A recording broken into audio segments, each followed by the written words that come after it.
Hey guys, this is ggurface and I'll be talking about a game between oGsZenio and BesT.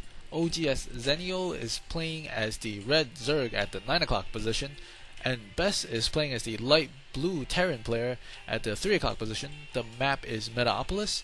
I'm not sure if this is the BesT, the guy from StarCraft 1. You guys can let me know if it is. I think it might be, but I'm not 100% sure, and I don't want to say if it is because I'm not 100% sure. And something that's been on my mind lately is that, do you guys want Blizzard to implement chat, but not only chat but also voice, so you can sort of talk to your opponents? I know that there is a option for you to talk to your allies, but wouldn't it be funny if you could kind of like smack talk your opponent in the middle of it? I know some of you might find that annoying, but imagine at the beginning of the game you're like, hey, can I have some minerals? I think it would be funny, but let me know what you guys think. I think that would be an interesting addition, as it is make the game more sociable, and I think that's what Blizzard is going for at this stage. Currently, the Zerg player has put down a spawning pool with an extractor, while BesT has not walled off just yet. The positioning of this makes me think he's going to put an add-on here and maybe an additional supply depot over here. Both players scouting, neither have found each other just yet. Refinery almost complete. Man, I would really like to talk to my opponents, because sometimes you do smiley faces and you do frowny faces. That doesn't really convey the emotion I want to convey, like you know, that words that follow you and then stuff. Yeah, okay. And we do see the spawning pool is about to be finished. The first marine is being produced. There is no add-on on the barracks just yet. The barracks is kind of in an awkward position. BesT has just gone into the base of Zenio, and he will be able to see that there's no expansion has gone up just yet. And because this SCV has came into the base of Zenio, he is making some Zerglings probably to kill off this SCV before he expands, or just to kill it off, just to get a mental edge. We do see a hidden barracks in the back so that Zenio will not be able to see it. It's actually in the smoke. Maybe he'll be floating this off into the base of the opponent. And we do see the Zergling is chasing the SCV around as metabolic boost is just about done. And yep, there it goes. 0 gas for the Zerg player, and the SCV is still alive, running around, running, 5 HP, and it does go down, but he did catch a glimpse of the drone heading out, so he might suspect that the Zerg player is expanding. Even though he didn't see the expansion go up, he did see the drone head out, and this Zergling is going to run up this ramp and try to get a vision of what's going on, and he's going to be able to see one tech lab with one barracks.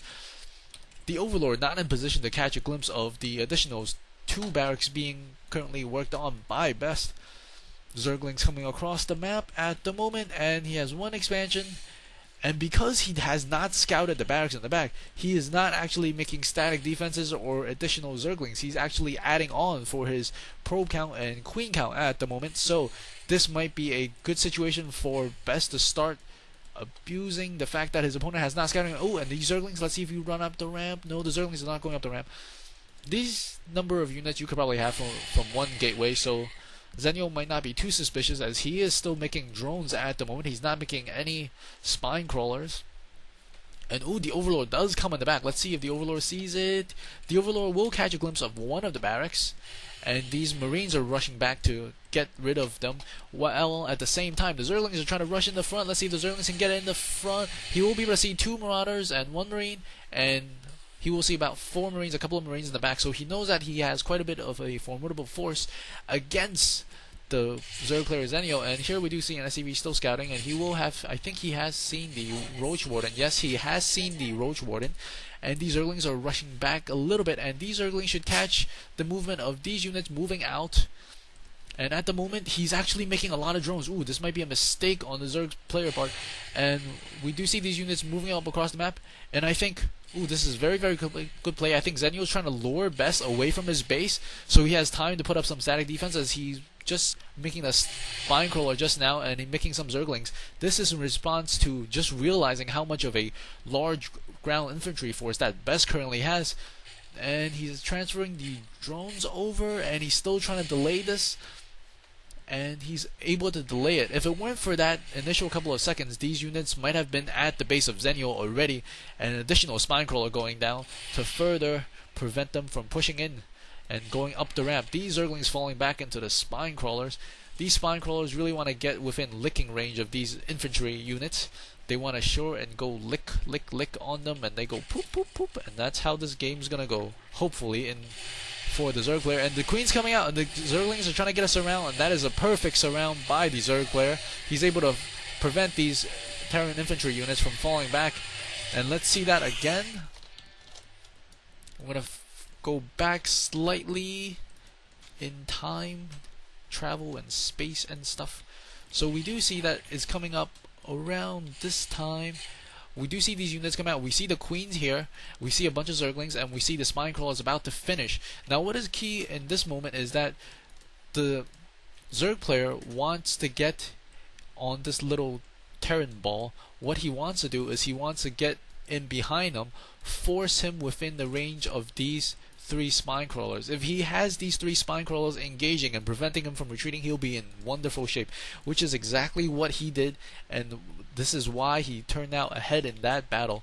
As we will see the battle once again take place, the Zerglings not attacking but trying to get us around, and these are gonna get done in a moment, but these Queens are actually helping him finish, and these Zerglings do help take it down. But should these units have survived, these spine crawlers would have been able to take them down no problem, as we do see additional units being rallied to the base, kind of like a late to the party thing. It's like, hey guys, where are all the chips? I thought there were chips. And this SCV is running ahead, not quite sure, maybe he's delivering a pizza, and he's still gonna go no matter what the roaches and the Zergling situation are at the house, at this dorm.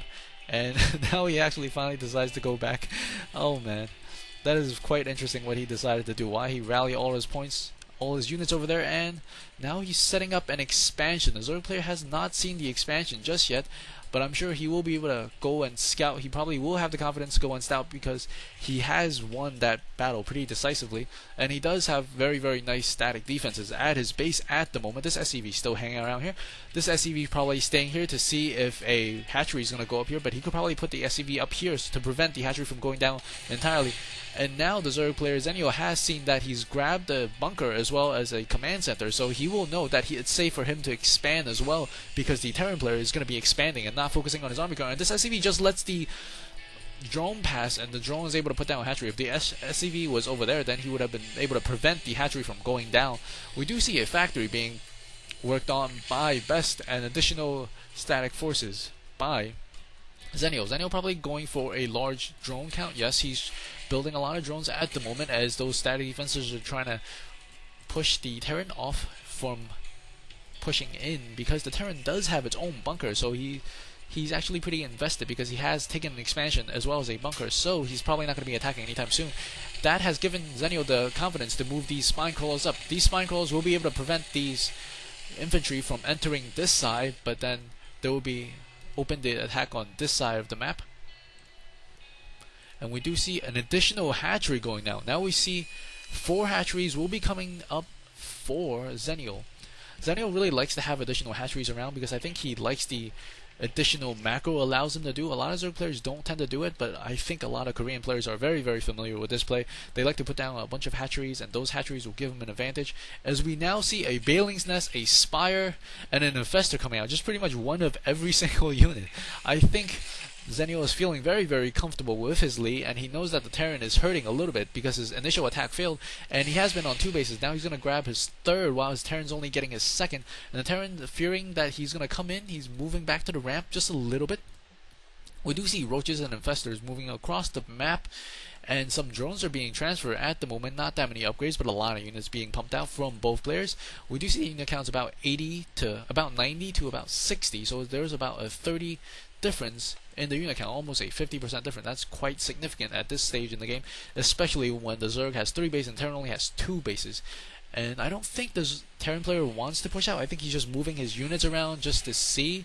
And yeah, the Zerg's not actually moving in, and we might see another Sacrificial Overlord flying inside the Terran's base to see exactly what's going on.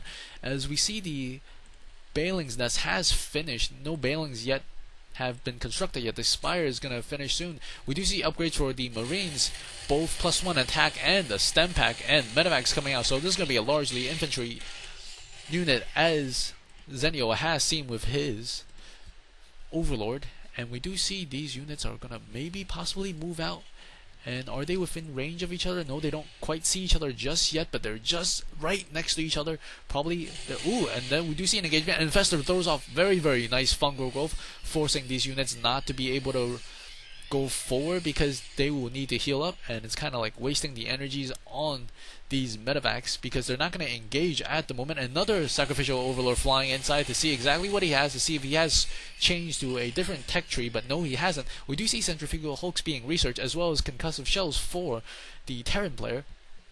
We see Corruptors coming out. I don't think Corruptors are going to be useful at this point. Maybe he's thinking of going Brewlords because Corruptors are required for Brewlords. And this little Overlord is standing by this SCV. It's like, hey, you want to dance? SCV's like, maybe later. I'm going to look at the edge over here. It's very pretty. There's a nice skyline. And we do see some units inside these medevacs. Maybe he's going to go for a drop and completely circumvent these units. And the Corruptors are just flying around and scouting at the moment. And we do see a Greater Spire being morphed, and we might be able to see Brewlords very, very soon, as we do see missile turrets going up for the Terran player, and the Terran players are flanking all the way around. I don't think Zenio sees this coming at all. No, he does not. He has no idea this is going on at the moment. A scan goes off. A scan is also an early indication that you're about to be royally pooped in the ass. But anyway, at this moment, I just want to pause for a second. If you guys want to take a look at here, the position of all the drones over here, this is what you want to kill. But for some reason, the Terran player dropped it off all over here. And it might have been better for him to drop it off in between this space or behind here, because over here in the open, he will have a surround of units here, here, and here. That makes a very sad Terran. And you don't want to do that, because if you go over here, you can only surround here and here. It's much more difficult to surround units in between the extractors, so something to look out for in your games as well. And now we will see the infantry is going to get surrounded from all three sides, and it does go down relatively quickly, and we do see a lot of forces coming back. A fungal growth goes off. I don't think that fungal growth was necessary, as well as because these infantry units are on rather low HP, and we do see additional units running across the map trying to recover what their brothers have lost for them inside the Zerg base, and they're going to try to take down this Brewlords with the Viking. Will he be able to do? No, he will not be. He should take down the Zergling. Ooh, he didn't take down the Zergling. He should take down the Zergling and at least give the Zerg a sense of a loss of control of the map. And these two medevacs are just chilling over here because they have lost their brothers in arms, and we do see a lot of medevacs. We see more medevacs than actual units at the moment, as the two bunkers were salvaged. Who will get some money back, and we do see Ultralisk on the way for Zenio. This is going to be quite a nice matchup between the very nice unit mix for the Zerg and the MMM ball for the Terran, as the Terran has only been on 2 base, whereas the Zerg has been on 3 base for quite some time and already gotten his 4th base, but not quite saturating. And the army count right now is about 180 to 90, which is almost 100% difference, which is just raging on the Ming statue. It's like, oh man, I gotta kill something, I might as well kill a statue. And we do see the Ultralisk. Every second that is ticking by, these Ultralisks are becoming closer and closer to spawning. That is not... Ooh, we do see the Ultralisks are spawning at the moment. I think this might be it very soon. And is he gonna go in? These investors can fungal growth these guys, and if he doesn't get what they want to do they want to get a fungal growth off, and as he's retreating, what you want to do is get a surround, possibly around here, because the Zerglings do have the speed, prevent them from falling back. If you could do that, that would be great. And at the same time, if you can get a bunch of fungal growth off on these units like this and make them very, very sad, a bunch of sad face, that is not something you want to see as a Terran player. In any event, as we continue on the game, we do see these Brewlords. Basically, I think he could just pretty much win with A attack at the moment. Fungal Growth does go off and prevents these units from retreating, and BesT does GG, realizing he's severely behind. What a nice, impressive play by Zenio. Hope you guys enjoy that, and this is a very, very nice macro play. If you like what you see, please subscribe. If there is a suggestion you want to make or a comment you want to tell me, please leave it in the comment section or send me a private message. I always appreciate those feedback. Thanks for watching, and this is ggurface. See you guys next time.